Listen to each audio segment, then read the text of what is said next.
Hi, this is Dirk from Veritas. I can't even do it. Here we go. This is Dirk from Veristablium, and you're listening to the 100th episode of Hello Internet. Maybe it's time to stop making fun of my name. Green versus yellow tennis balls. Yep. This has become quite the thing. Yeah. I've seen a little bit of this on my Twitter timeline. So for people who don't know, I'll do the quick background. Gray and his wife had a little marital discussion about whether tennis balls were green or yellow, which caused Gray to do a little tweet poll about it. Do you think tennis balls are green or yellow? Lots of people got into it, got lots of votes, and even got a little bit of media coverage, which was quite funny. Yeah. And we discussed it on Hello Internet. And it was really interesting what happened as a result of the Hello Internet discussion. There was lots of tomfoolery. There are several scientific studies done. I don't know if you've seen the one there I've popped in the show notes, where someone actually took my advice and measured the light spectrum from lime, from lemon, and from a tennis ball to see which it was closer to. And so, they wrote up a little scientific report. And many a laugh was had, and that could have been the end of it. Except that one listener, I think he must have found out that his girlfriend and his girlfriend's father were going to the tennis. So he decided to tell them, I listened to this podcast. They were talking about whether tennis balls are green or yellow. And the father, who is not a Tim, who is just the father of a girl whose boyfriend listens to Hello Internet, Right. was quite taken by this. And the next day he found himself in a little gaggle of people who were waiting to meet and get autographs from quite possibly the greatest tennis player ever, current world #1 tennis player, although he's about to just go back down to #2, but I think he's the greatest tennis player ever, Roger Federer. They were all waiting for Roger Federer to walk past between whatever matches he was playing, sign a couple of autographs and whisk away. And while he was signing these autographs, this dad calls out, "Roger, are tennis balls green or yellow?" And amongst all the confusion, Roger Federer, the question just suddenly took him, and he looked up and he went, I think he said something along the lines of, "They're yellow, aren't they?" Mm-hmm. And then a few other people in the crowd went, yeah, they're yellow. And this guy, the dad, who was filming this with his mobile phone, said, "I think they're green, but lots of other people think they're yellow." And then Roger Federer said, no, they're yellow. Mm-hmm. And then walked off, That in itself, I think, was a great Hello Internet moment. And I declared then and there that this Tim's girlfriend's dad is going to get a Hello Internet Medal of Honor. Is that legal? He doesn't even listen to the show, but you're thinking... He's getting one. He's getting one, and he's, within enough degrees of separation from the initiating incident that he's going to get a medal? It's never been written anywhere that you have to be a listener to get a Medal of Honor. I imagine it helps. I mean, to be fair, I don't think we have anything written anywhere about how anything works, but yes, that's true. We haven't written down rules about how the medals work, no. A lot of people said that I shouldn't be just giving them willy-nilly and I needed your approval, but even if you said no to this, I would say too bad. He's getting one. This is what happens, people. This is Brady. Could I stop him? No. Often I could not. I could not stop him. Would you stop me is the question. You wouldn't veto this one, surely. This is a great moment. Having the greatest tennis player in history weigh in on this minor squabble about the colour of tennis balls. I certainly could disagree with you. One, you send me a video, and from my perspective, it's some guy in a crowd is commenting on the tennis ball thing, right? And it's like, oh, okay, great. I feel like the medals should be going to actual listeners of the show, so I do feel like I can disagree with you, but you seem so tickled by this that I know there's nothing I can do to stop you from simply mailing out one of these medals to a guy who's going to be very surprised to just get a box that's an award that he has no idea about. It would be the second one awarded. Look, Right. I see what you mean about you have to be a listener. Right. Like you have to be a citizen of a certain country to win certain honours. But I think medals of honour generally are just for the furtherance of the greatness of Hello Internet. And this definitely has furthered the cause in a very special way to me. So I thought it was fantastic, right? I thought it was absolutely fantastic. I had a right laugh at it, and that could have been it. Just so you understand, I know you don't really appreciate who Roger Federer is. This is the equivalent of, say, instead of tennis balls, you and your wife had been discussing something about Mr. Chomper's ears. You couldn't decide something about his ears or not. Mm-hmm. And then someone went and got an official comment from Charles Darwin about it. This is what it is to me. This is the level of greatness in the field. This is the Charles Darwin or Isaac Newton of tennis. He just happens to be alive. This means that I'm officially right in your eyes? Is that how this works? Well, that's another issue. I tell you another thing though about Roger Federer that you may not appreciate, but you know how there are certain things on the internet that you don't mess with because everyone will jump on you, like, you know, electric fences, because they have really zealous followers. Roger Federer is one of those things. I was about to say, can you give me an example of things that you don't mess with on the internet, Brady? Like, what are beehives you are not supposed to poke with sticks? You're normally the one who tells me, so you know more about them than me. You're the one who says, no, we're not talking about that. I have never said such a thing, Brady. Criticizing Roger Federer is such a beehive. Never criticize Roger Federer, because his fans, known as the Fed heads, Oh, God. are very Okay. zealous. So this is like tennis Logan Paulers? Is that what this is? Like, I'll make jokes about Elon Musk till the cows come home, but I'm not saying anything bad about Roger Federer. Are his fans so annoying that you don't want to like him, Brady? Is that one of these situations? No comment. No comment from Brady at all. So anyway, after Roger Federer weighed in on the debate, Mhm. this story, for lack of a better word, completely blew up and went absolutely everywhere. Like the Today Show in America, it was in all the newspapers, it was on all the websites, it was all over the BBC. Are tennis balls yellow or green? For Right. like a day and a half or 2 days, became an absolute obsession, a media obsession.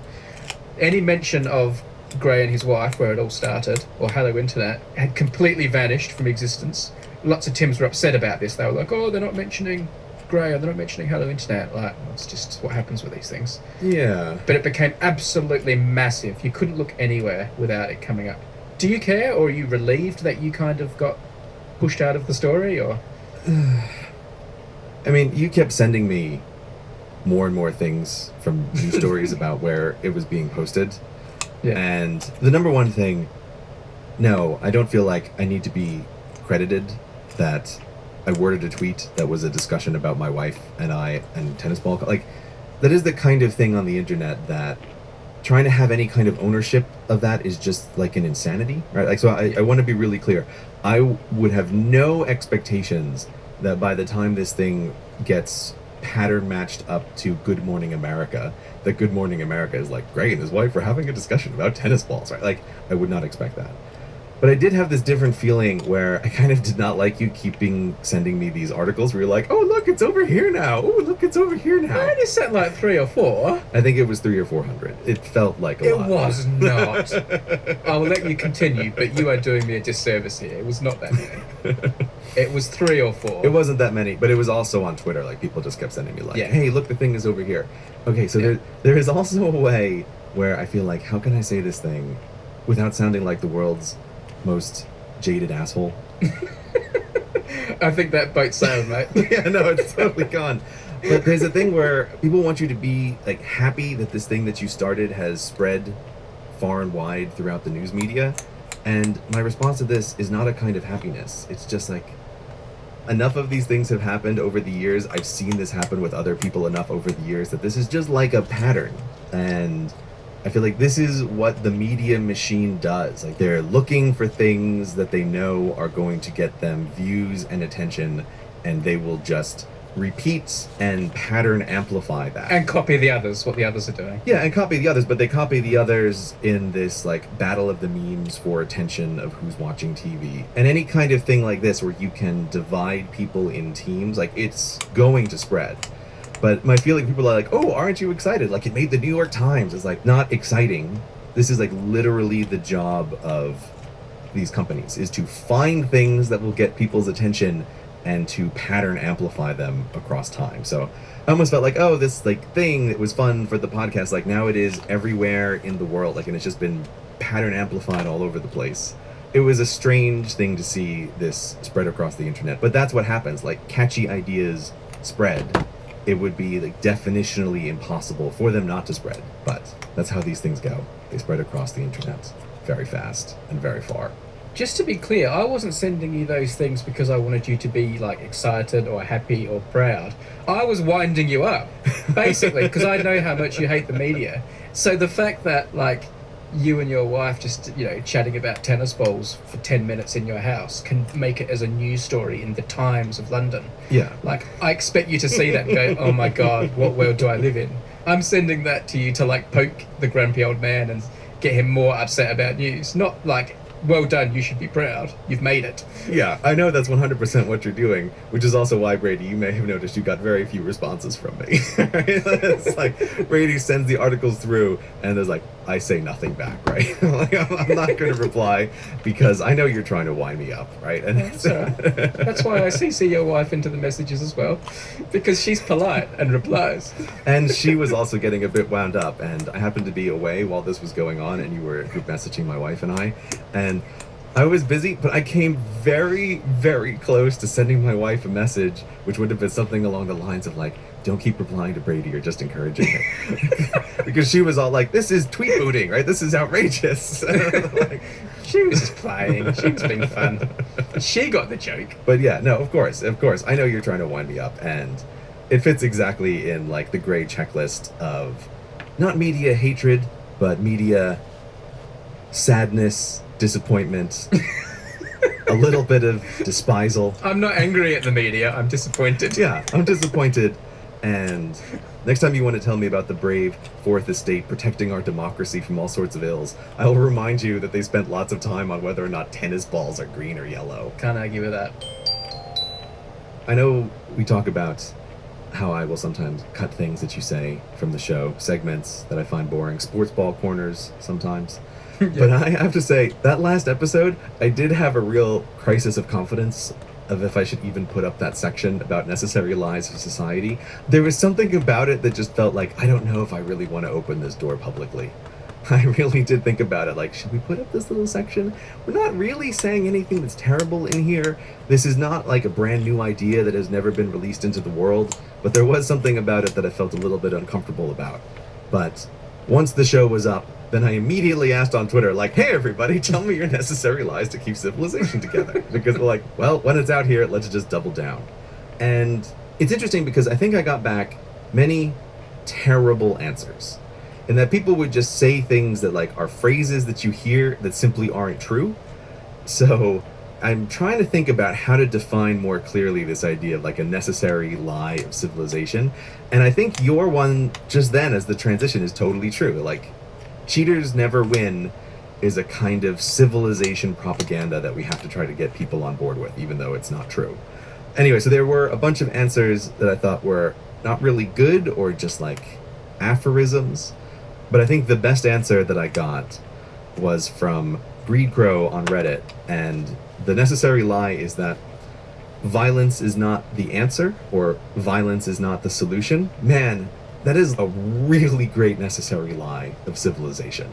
It's almost definitionally there to keep civilization together. That like civilization is the resolution of problems without having to resort to violence. And that feels like a real ground level kind of agreement that there are plenty of things that you could probably try to solve with violence, but we all have to agree together that like we're not going to resort to this tool, and we have to agree that like this keeps things together. Like we're not going to resort to violence as a solution. But it's like there are plenty of situations where we use violence as the solution. We have wars, right? Or it's like we pay police like to essentially force things to occur. So I really like that as an answer for a necessary lie of civilization, is like we teach kids like violence is not the answer, violence is not the solution, and often can be, but we can't resort to it, otherwise we'll be a bunch of chimps tearing each other apart. So violence isn't the solution then, because ultimately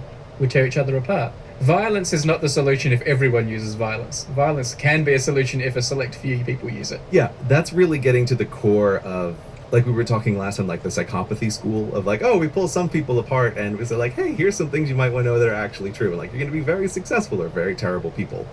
And being willing to resort to violence is one of those things. It's like if everybody does this, civilization falls apart, which is why it's a necessary lie. But like on an individual basis, it can kind of work. The thing it made me think about, which again is like, oh God, I don't even want to say it out loud. When I was in middle school and like on the edge of being a kid who was about to be bullied a little bit, and you know, the adults tell you it's like, oh, well, ignore the situation, you know, don't do anything. Bullies just feel bad about themselves, which is also like a weird lie. Like you hear all of this advice, and my experience as a kid was nothing stopped the beginning of bullying faster than adding a little bit of violence into the solution. What did you do, Gray? Because my question I was going to ask you was, have you ever used violence as a solution? And I thought, there's no way he'd answer that. And you've just offered it up.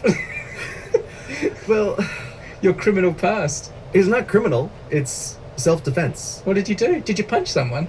A bully? Did you punch a bully? Look, I don't even really want to get into the details, right? But It sounds cooler if you don't tell anyway, because like we can imagine something more awesome. I don't know. Look, here's the thing.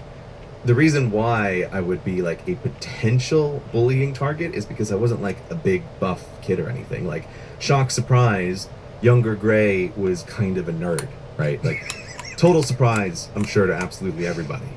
Oh, you mean he wasn't... Quarterback of the school football team.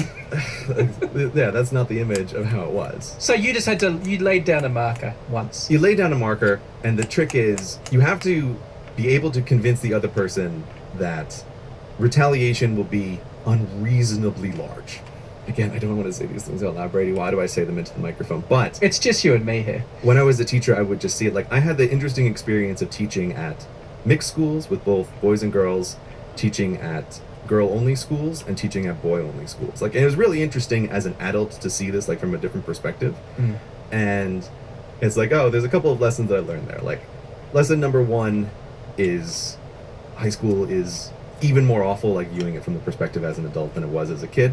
But it's like, oh, okay, I can see that none of the boys make it through school without being subjected to some kind of physical violence, and none of the girls make it through school without being subjected to some kind of psychological violence from each other. It's like, it's just so obvious. I like that violence is not the answer or the solution one. I feel like that was just a really, really great answer to this question, and I'll be sure to cut or dramatically cut down this section. Don't let me leave it up, Brady. Don't let me leave it up. We're gonna tear the world apart. I don't mean to. Hello, internet listeners. Is there something that you want to learn? Is there a skill that you want to acquire? Something you wish you could do that you can't do now? Then you should check out Skillshare. Skillshare is an online learning community with thousands of classes in design, business, technology, and more. With Skillshare Premium membership, you get unlimited access to high-quality classes on must-know topics so you can improve your skills, unlock new opportunities, and do the work you love. Right now, you're listening to a podcast, and I'm willing to bet that many of you probably want to start a podcast of your own, but you don't know where to begin, and it can be pretty overwhelming. Even after having done this for years, I'm constantly surprised at how fiddly and fussy doing a podcast can be. Well, Skillshare has podcasting classes, and not just one thing on podcasting. They cover all of the various ranges, from the technical side about how to get started, to the editing side, how to work with tools like Logic or Adobe to actually edit the podcast. And they have classes on how to improve your extemporaneous way of speaking. So across the whole range of everything you could want to know about how to make a podcast, Skillshare has classes on that. So again, an annual subscription to Skillshare is less than $10 a month. But right now, if you go to Skillshare.com/hello, the first 1,000 people to sign up will receive their first 2 months for 99 cents. That's Skillshare.com/hello. And the first 1,000 people will receive their first 2 months for 99 cents. There are quite a lot of Hello Internet listeners, so if you are hearing the sound of my voice right now, you probably want to go and check that out as soon as you can. It gets you a discount on Skillshare and lets Skillshare know that you came from our show. So thanks to Skillshare for supporting Hello Internet, and thanks to Skillshare for teaching people the skills they can use to make their lives better. A thing has happened, which we all know we have been waiting for it to happen. A bad thing that was inevitable, which is we have had now the first death as a result of a self-driving car. As in hitting a pedestrian, because people have died in their own cars already. There have been a bunch of these like leading up incidences, I think some of which we've even talked about on the show in the past, where like someone is in a car and they're not paying attention, or like there's accidents. But this is one where it was Uber testing a like fully autonomous self-driving car, and there was someone behind the wheel who was just like keeping an eye on the equipment, and a pedestrian walking a bicycle across the street got hit by the Uber and died. And this to me is like the first, like, clearest example of someone has died from a self-driving car that was being autonomous, and it's a car that is designed to be autonomous in the way that we're all thinking about, as opposed to the malfunction of a system which is much more like an assistive driving system or like a lane maintaining system. Yeah. What do you think about this as a moment in time or as a news story that has occurred? It's a significant sort of moment, like in terms of being a milestone. I've seen footage of the accident, Mm-hmm. and I've seen what a lot of people wrote about the accident. And, like, to look at it without knowing all the facts, like, it does seem like this person was crossing the road in a way that wasn't, like, being super, super cautious. Like, they did seem to be crossing the road in a way that looked dangerous. But we're also told these self-driving cars can see everything off to the sides and know what's going on and predict these things. And so all the people who are saying, well, of course, no one could have avoided that. No human could have avoided it. How do we expect a self-driving car to avoid it? Well, I will hold self-driving cars to a higher standard, but you can only hold them to so high a standard. If someone Right. wants to die by jumping in, not this person did, but if someone wants to die by jumping in front of a car, they can still do it with a self-driving car. So I think we have to realise people are still going to die at the hands of self-driving cars. I think this was just a milestone that was always going to happen. It'll slow things down. It does make me wonder if when the first person died from an actual car, like, you know, back in the olden days, whether or not cars being on the road was stopped for like 6 months while people rethought the situation. Like, was it the same back then when the first pedestrian got hit by some 5 miles an hour automobile? Did everyone go, no, we can't have these things on the road, and go up in arms? Well, there was no social media on which to share these stories, so like, who knows how information was spread back in those days of yore? Nobody knows. I think it's interesting because this happened a little while ago, and I remember when the first thing that could be even classified as a kind of accident with any self-driving occurred, which I think was some, like, a Tesla system a couple years ago on the highway had an accident that became like the first story about this. I thought it was interesting to see that blew over relatively quickly. And I feel like this story as well, at least from the little bit I've been keeping an eye on it, seems like it's blowing its way through the news cycle pretty quickly. Yeah. I don't know if this is actually going to have any significant effect on the development of self-driving cars. You can find the video online that shows the camera in front of the car, and I agree that it's a case where no human driver could have possibly avoided that accident. No. It's at nighttime. The woman walking the bicycle is walking across a highway where there's not a pedestrian intersection, and by the time she appears in the headlights, the accident is inevitable. Like, there's no way, even if the car slammed on the brakes immediately, there's no way that you could possibly do it. But I feel like I don't need self-driving cars to be better than humans to be on the road. I feel like they just need to be equivalent to humans. That is my point of, like, where can we start putting self-driving cars on the road? No, they need to be better. Okay, why do they need to be better, and how much better? Because they need to be better because we're so bad at driving. Like, our level's unacceptable, basically. But Yeah. they don't need to be infallible. They need to be more impressive than humans. And how could they not be? Because we're such bad drivers. They are already better. So I think this debate's already over. Yeah, I did see someone on Twitter make a joke or something like, a self-driving car has killed 1 person today, and people driving cars will kill 3,000 people today, right? Which is like, oh god. It's an unfair comparison in many ways, but I think it really does make a point that humans are terrible drivers. My feeling, though, is like, I'm happy with equivalency, because I think the benefits that you get from the self-driving car then make that mental calculus of, is this better? It makes it clearly better, even if the self-driving cars are only at human level. And I feel like it's inevitable that they'll obviously keep improving over time. But you're right that it is a case where the story about the self-driving cars is like, oh, they have LiDAR, which looks in all directions and can see everything. It does raise the human expectation that, like, oh, this car should always be able to see all pedestrians in all situations. I also wanted to mention this story because there's a thing that has been on my mind for a while with self-driving cars, which I find myself wondering or maybe I should say reevaluating my position on how fast this is actually going to occur. Because when I put out that Humans Need Not Apply video a few years ago, it felt like things were moving very quickly in the world of self-driving technology, and most people were not aware of it. And now that people know self-driving cars are a thing and that they exist, and people are sort of waiting for self-driving cars, it feels like there has been just very, very slow progress in this field. And I wonder, like, is this a technology that is going through some kind of S-curve where